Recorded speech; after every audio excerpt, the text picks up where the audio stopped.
Oke, action.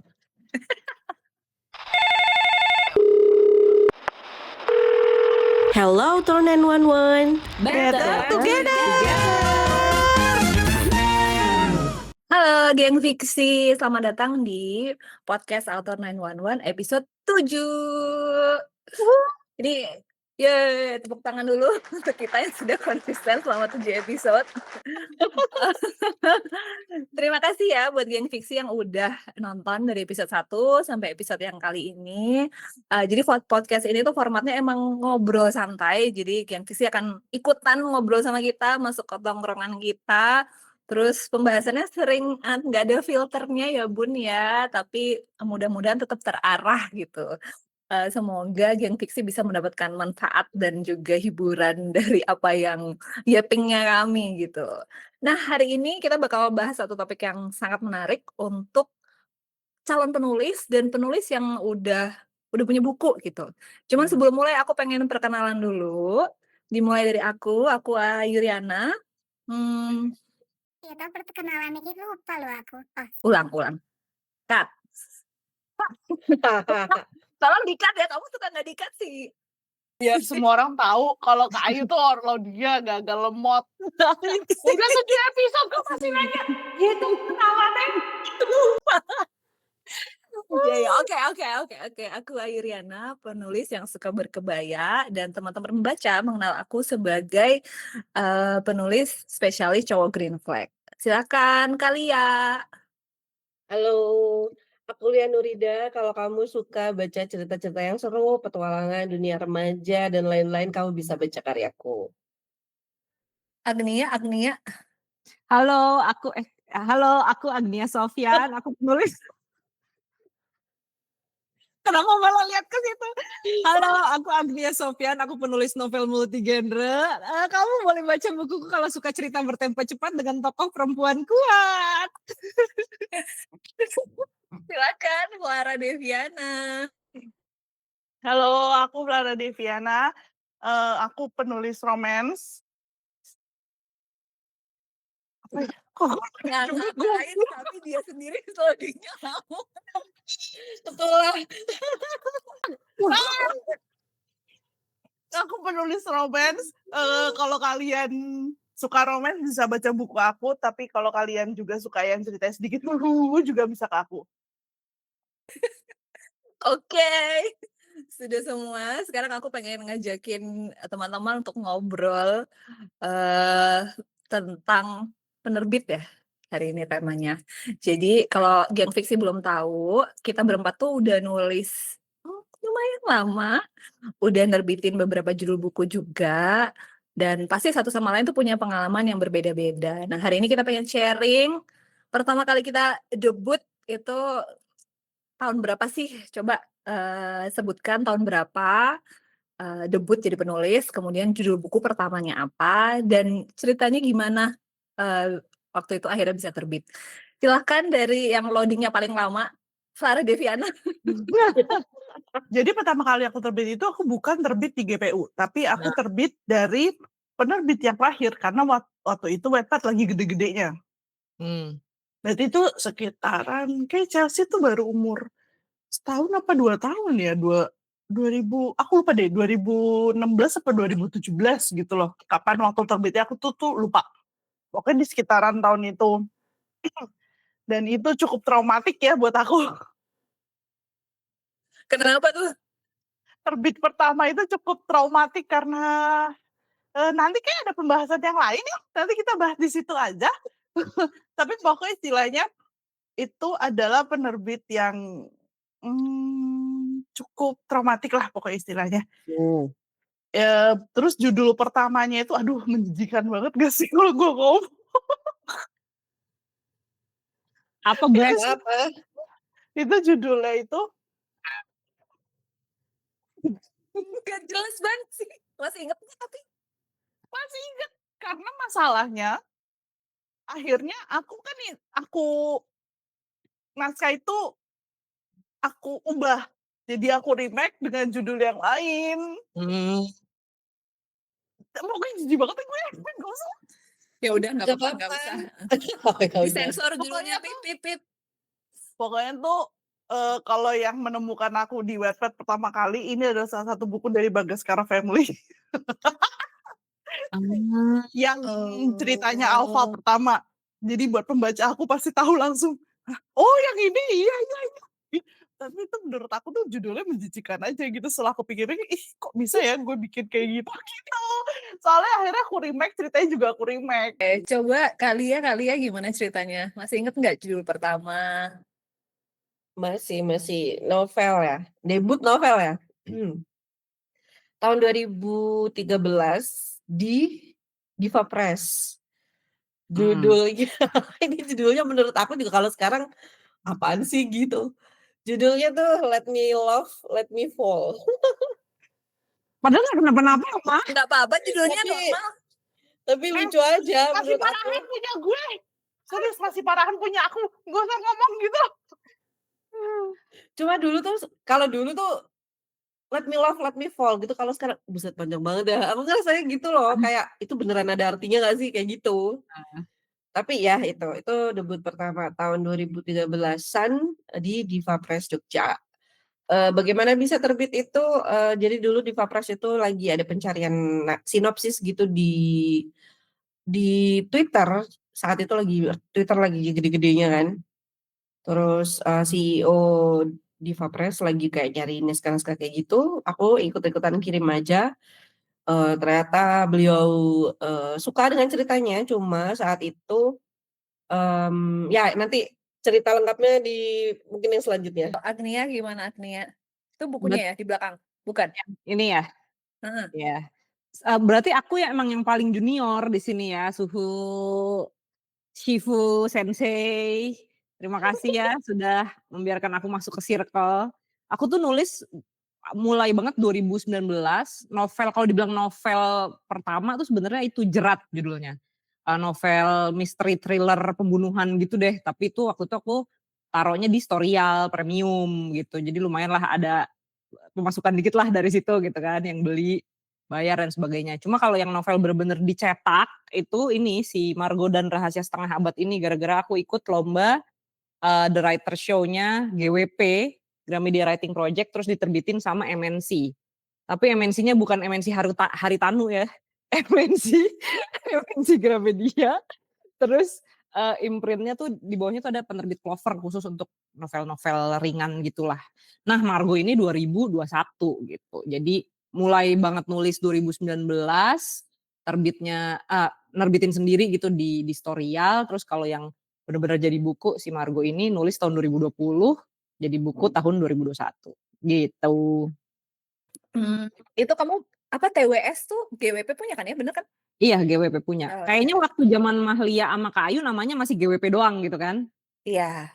Sayembaranya pun GWP doang gitu kan ya. Iya. Ya Heeh. kalau ini GWP dan GPU aja ya. ya GWP dan GPU. Kalau ini GWP tuh penyelenggaranya, nama sayembaranya The Writer Show gitu. Di bawahnya ada 6 penerbit gitu yang akan mengakuisisi naskah-naskah yang terpilih gitu. Kalau Agnia entah GWP angkatan berapa ya, aku angkatan 1. Angkatan percobaan.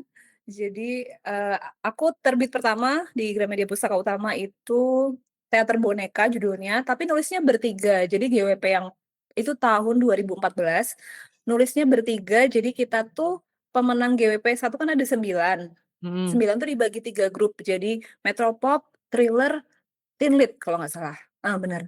Itu semuanya pembagian grupnya dipilihin atau gimana Bun? dipilihin. Jadi kita kan ngirim naskah, kemudian sama editor dibaca si Ayu cocoknya di genre apa gitu-gitu loh. Jadi dia emang dikelompokin. Nulisnya tuh bertiga. Kamu kebayang nggak? Kita bertiga gantian gitu nulis. Pusing banget nggak? Pusing. Iya. Jadi outline-nya udah ada, tokohnya semua udah jadi karakter sheet-nya udah dibuat dan lain-lain.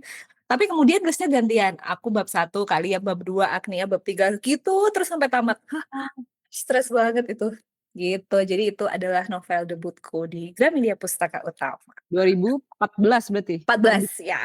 Terbitnya GWP 1. Yes, terus ini tadi udah pada spill sedikit ya pengalamannya gitu. Kayaknya aku pengen dengar lebih lanjut. Itu tadi yang traumatis gimana coba? Ada nggak sih teman-teman pengalaman yang mungkin unik atau menyenangkan atau Hmm. shocking atau membuat stres gitu dari Ya, ya. menerbitkan buku ini? Kita balik urutannya, Kalian dulu deh.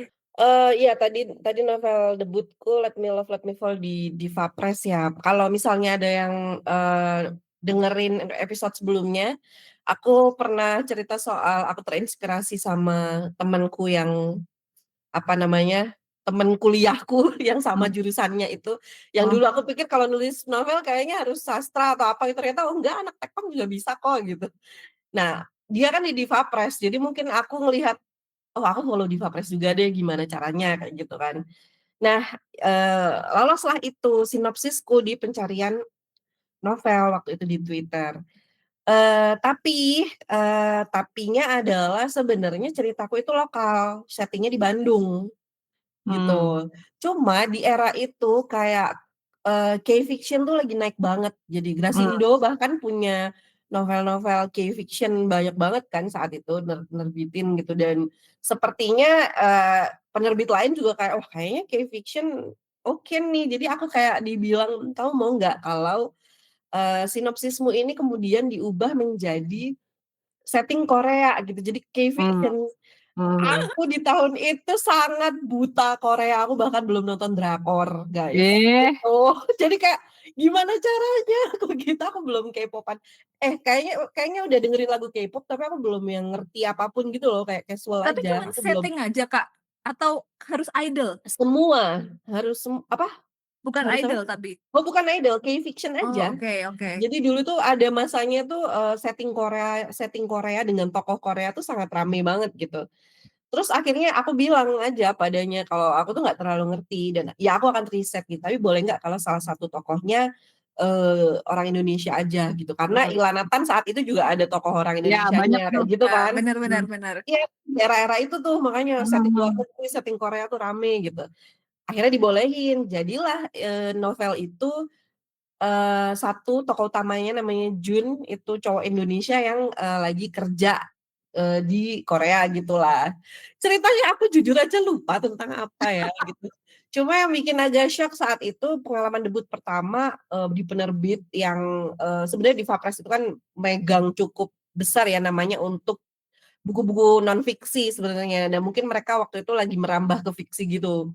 Jadi aku tuh kagetnya adalah, nggak banyak revisi, antara bingung emang gimana ya, jadi aku waktu itu agak, "Hah, masa sih udah?" Aku gitu. Jadi kayak begitu naskahku udah dikasih terus dibalikin tuh kayak, "Oh udah gini aja nih terbit," Nggak gitu loh. yakin ya? Jadi nggak Nggak yakin? yakin, jadi aku jadi takut sendiri, tapi ya udahlah bismillahirrahmanirrahim kayak euforia, menerbitkan buku dan ngelihat buku itu ada di toko buku tuh lebih besar gitu daripada kayak pertanyaan-pertanyaan yang ini aku nggak direvisi kah atau apa kayak gitu. Hmm. Jadi ya perasaan itu sih pengalaman pertama debut novel itu gitu. Ya, ya. Itu mungkin kalau terjadi sekarang nggak direvisi mungkin stres banget loh. Panik sih Iya, aku Iya, kayak, iya nggak "Ini sih? serius?" Gitu. Kalau dulu kita belum tahu apa-apa ya, jadi alhamdulillah nggak revisi, aku jagoan gitu. Kalau sekarang kayak, yakin? Hah? iya, Yang ya. Iya, bener. itu Overthinking sampai sakit lambung. Itu tuh hampir sama kayak yang aku rasain di buku pertama ini. Nah, coba silakan lanjutkan. Yang masih misterius ini nih dari tadi nih kita menunggu. Iya, itu tuh sama persis, Kak. Jadi kan itu salah satu naskahku yang meledak banget di, Wattpad ya. Jadi fanbase-nya si tokoh ini pun kuat gitu loh. Jadi waktu itu tuh aku masih baru banget di dunia kepenulisan. Terus kan pas ditawarin, "Bisa mau terbit nggak?" Gini-gini, aku tuh kayak, terus gue nggak cari tahu soal si penerbitnya nih apa ternyata dia itu penerbit baru, dia tuh, eh kalau gue ngomong buka aib nggak ya? Eh, nggak usah disebut kali ya? Oh, gue jadi Nggak usah deg-degan lah. sih. Pokoknya itu dia salah satu orang dari penerbit besar yang waktu itu juga udah besar banget di Wattpad, terus dia keluar, terus dia bikin penerbitan sendiri gitu, bla bla bla bla, terus akhirnya dia penulis pertamanya aku itu yang terbit tuh aku, terus sama ada salah satu penulis lagi, terus ada Ciwiwi juga, Wiwi Suyanti itu tahu kan Nah itu yang terbit dialek, dia punya buku dialek baru-barusan juga dari dulu dialek. Terus naskahnya itu juga tidak ada revisi. Jadi kalau makanya sampai sekarang akhirnya aku rombak karena aku ngerti ada plot hole-nya di mana. Karena seiring berjalannya waktu kan makin bertumbuh kan pengetahuan Iya. soal. Akhirnya direvisi sendiri ya. Akhirnya gue revisi sendiri. Jadi pas pertama kali itu aku tuh sampai nanya, ini benar nggak direvisi lagi apa gimana? Karena aku juga menantikan aku ada kesalahan di mana nih dalam tulisan aku. Tapi kok tidak ya? Oke, gitu. Oke, tapi karena aku tidak merasa puas jadi kayak, oh gitu. Iya, iya udah. Terus ya udah kayak ngegendong gitu loh. Jadi promosinya juga aku yang Kamu melakukan. akhirnya. Karena kan Tadi nyetakin doang dong kalau begitu mah ya. iya emang itu loh Jadi kayak penerbit jadi kayak indie ini zaman ya. sekarang Iya, aja karena gitu. tapi bedanya dia tuh udah sampai Gramet. Dia berani untuk Oh. Naruh di Gramet. naruh di Gramet. Tapi kan tetap aja istilahnya gue yang ngegendong gitu loh. Gue gue yang gitu deh. Iya benar, karena penulisnya udah ngegedein novel itu duluan di platform kan. Jadi Dan ibaratnya dia nebeng, bener ngegendong. nebeng. Jadi istilahnya jadi kayaknya mulai dari situ deh aku kayak mulai rada-rada tertutup sama orang-orang. Jadi kayak ada yang deketin gue yang Udah Mau apa nih? trust Mau issue apa duluan nih? ya. Gitu. Udah iya trust gitu issue. loh. Heeh. Oke, Agnia nggak traumatis kan kalau kamu kan? Enggak, ini cerita pas nerbitin buku yang ini berarti ya. Apa Yang ya? mana sih? Ya itu sih Margo boleh. Yang Atau Margo lain juga jangan nggak yang apa-apa. Storyal. Yang debut. Ngapain ngomongin yang Storyal udah selesai juga. Si Margo tuh ini apa namanya? Itulah terakhir kalinya aku menulis dengan lepas, bebas, tanpa beban. Karena kan begitu menang sayembara, Margo masuk dong ke dapur editor mau diterbitin di penerbit Clover, penerbit MNC, penerbit mainstream nih, geng fiksi gitu kan. Berarti kan harus dipoles dulu sama editornya kan. Dari situ dia bilang, Mbak Agnia ini Mbak Mega waktu itu di MNC, ini plotnya udah rapi, ceritanya udah kuat, tapi kok kayak apa ya, datar ya gitu, datar. Terus dia bilang, kok hidupnya kayak yang, wah semuanya bahagia berakhir mudah, yeay, gitu kan. Gitu, Nggak terus boleh ya, harus iya lebih susah kayak dikit Nggak ya. ada dinamikanya. iya, ini kamu buat anak umur berapa? SMA sih Mbak, aku mikir gitu kan. Ini lebih cocok buat SMP kalau karakternya dan ceritanya se-happy go lucky ini gitu. Harus dibikin lebih berdimensi. Akhirnya dengan Mbak Mega yang sampai sekarang aku merasa banyak jasa banget Mbak Mega itu, dikenalin lah aku sama formula-formula teman-teman yang kita sekarang tahu ya. Salah satunya adalah Hero's Journey, itu yang dipakai buat buku Margo ini. Hero's Journey itu akhirnya aku kayak sambil nyari tahu Hero's Journey itu apa, terus aku mencoba aplikasinya tuh kayak gimana sih, akhirnya aku cari misalnya Hero's Journey Aladdin gitu, jadi ke cerita yang kita udah tahu gitu. Hero's Journey Harry Potter, oh pemakaiannya tuh kayak gini, sebenarnya mirip-mirip aja mah kayak apapun yang formula-formula yang kita udah tahu lah, cuma dia agak beda bentuknya karena dia adventure jadi ada gitu-gitunya lah gitu. Nah sejak itulah kan Hero's Journey, kenalan lah kita sama Pixar Story Spine, amat apa tuh namanya 8-point structure, sama Steph the Cat. Jadi overthinking sekarang. Sejak itu tidak ada lagi menulis dengan bebas lepas, tidak ada lagi yang seperti itu ya teman-teman. Gitu. Apa itu halu doang? Terakhir malah dengar ada Kisho Tenkatsu, aduh, Nah, kayak tuh. tembak Apa itu? kanan gitu. Kisho Itu Tenkatsu. struktur Asian Lit biasanya tuh pakai dari Jepang itu Kisho Tenkatsu. Lebih mudah, cuman 4 stake doang, 4 percaya aku lebih ini mudah. doang. Kayak Gak percaya gue. nggak ada yang mudah itu semua. Makin pendek tuh makin ribet. Ngerti Iya nggak? lagi, Kalau benar-benar. Iya. makin Benar. panjang kayak self deket, Iya, kan dikulitin masing-masing Iya, kan. benar. Jadi kalau pakai konsep 8 sequence tuh kan, Iya. iya. Iya. Dipantat lagi, dipantat lagi. Apalagi otaknya.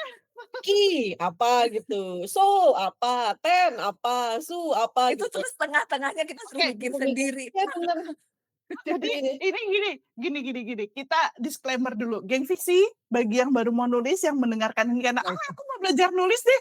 Please kosongin otak lu dari semua yang kita omongin hari Iya. ini. Kenapa? Karena lu makin banyak tahu, lu makin nggak nulis. Iya, Jadi nggak mendingan usah. nulis Nggak dulu, usah terlalu mikirin nulis formula. dulu, Ya, nulis nulis yang dulu, happy-happy aja. happy Iya. dulu.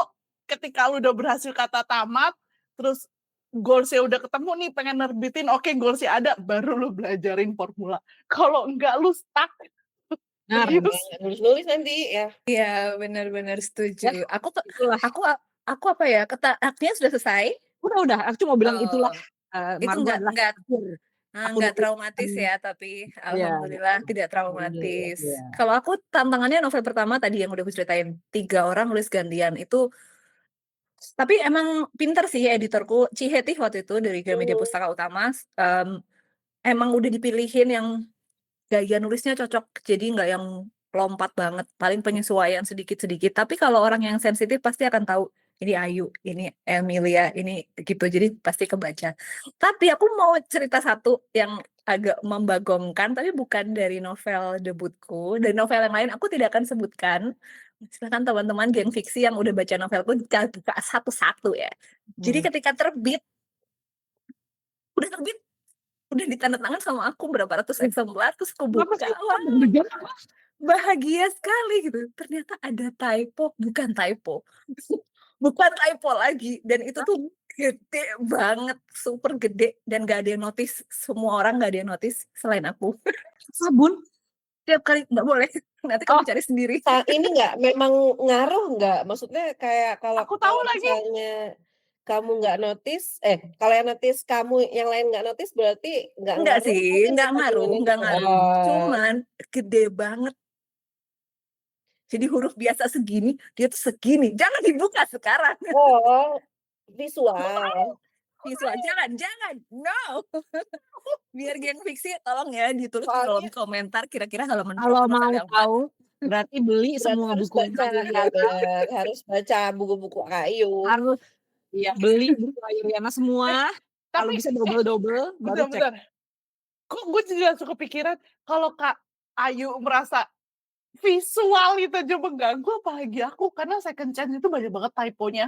Nah kan, Padahal tuh terus menyesal pas sudah terbit kan, kayak ini harusnya bisa begini nggak sih gitu. itu aku sampai apa ya? Karena yang typo itu tuh yang typo itu typo nama Kak. Aku tuh salah. Jadi kayak sama aku juga. nama gitu loh. Jadi karena namanya tuh kayak satu orang, tapi namanya tuh bisa konsonannya tuh ada berapa gitu loh. Jadi kayak Yanti ya apa lupa aku di second chance.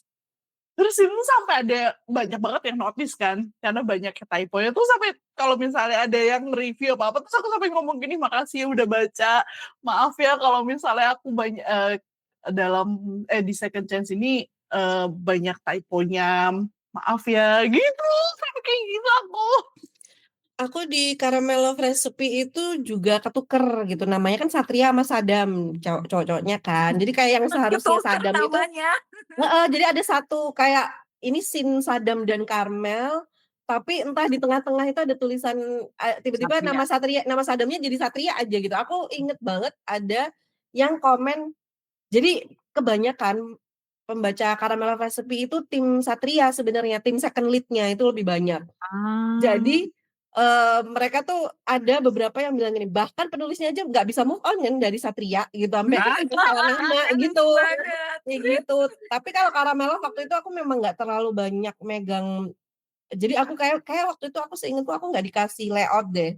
Nah yang podcast itu aku udah ngecek layoutku sendiri sampai jereng berkali-kali pun itu tetap masih salah ada, ya. ada satu nama juga yang harusnya Berlin, yang harusnya Kairo, tapi itu aku tulis Berlin atau apa gitu, tapi cuma satu aja gitu. Iya, itu jadi emang pasti ada ya. emang harus lebih teliti ya, Nggak bisa lepas pelajaran dari obrolan hari ini, kita harus lebih teliti. Oke, ini kayaknya kita tuh punya daftar pertanyaan sebenarnya banyak ya. Cuman aku pengen satu aja terakhir sebelum kita akhiri obrolan kita hari ini. Teman-teman di sini punya tips nggak sih buat geng fiksi yang mereka misalkan punya penerbit incaran, apa sih yang harus dilakukan gitu? Satu tips pendek aja. Aku dulu ya, nanti aku keburu lupa. Atau keburu tipsku diambil orang lain. Oke. Kayaknya aku Nyebelin banget. Nyebelin banget karena mungkin ya tips kita tuh akan sama. Iya, Kan nanti jadi mikir lagi saya. Jadi makin apa? Nggak janjian lagi. Kalau aku pelajari dulu karakter dari penerbit yang mau kamu sasar. Misalkan kamu nyasar ke media pustaka utama, tapi naskahmu ternyata nggak masuk nih sama genrenya atau sama style dari penerbit tersebut gitu, supaya kita bisa menyesuaikan atau kita cari penerbit impian yang lain. Terima kasih, silakan dilanjut kali ya. Sama lagi.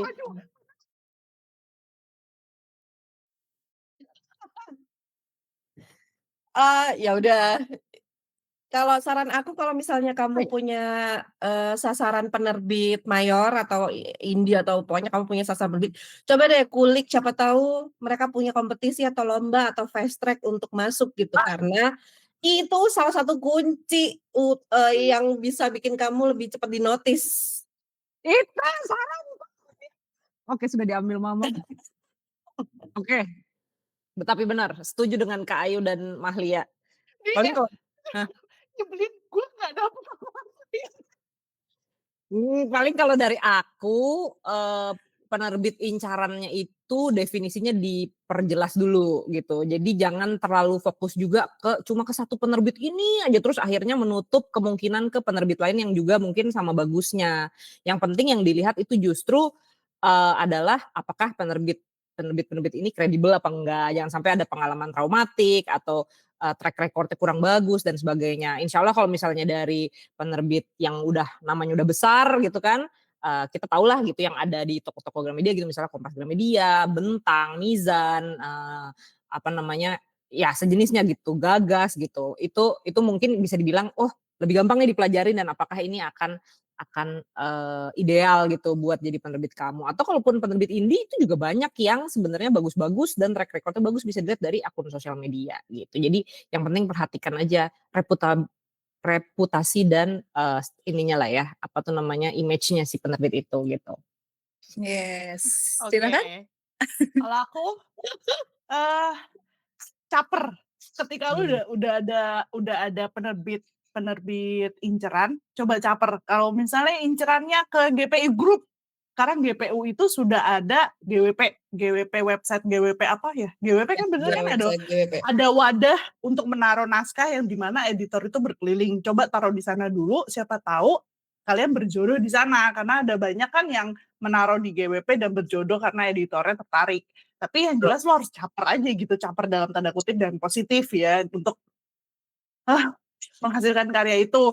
Terus kalau enggak ya gunakan platform lain, karena sekarang kan dunia kita udah digital nih. Berarti otomatis kita sebagai penulis juga harus ikut arus digitalnya itu untuk memberitahu, aku nulis loh, aku bisa nulis loh, dan karyaku bagus loh. Karyaku bagus loh, iya. Maksudnya karyaku bisa diterima loh, bisa berpotensi loh, begitu. Capernya tuh seperti itu. Gitu. Ikuti kelas Lia Nurida yang akan hadir tiba-tiba ditodong. Atau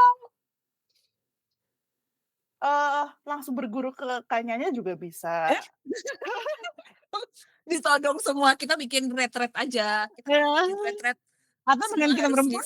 Iya. Atau kita bikin retret berempat di MTCom. Jauh banget. Ini aku akan sangat senang sekali. Di Malaysia aja gimana, kayak lebih menggairahkan gitu. Kucing ya. Kucing murah kok, tiket pesawat. Oke, itu nanti kalau udah ada rencana retret, kita akan bikin podcast khusus satu episode membahas itu, oke? Oke teman-teman, ini waktunya udah lewat kayaknya. Terima kasih Author 911 untuk kehebohannya hari ini. Kesimpulannya tidak ada kesimpulan. Episode 7 udah mulai males menyimpulkan ya. Episode 7 nanti tinggal ditulis, oke, geng visi silakan disimpulkan sendiri menurut kepercayaan masing-masing.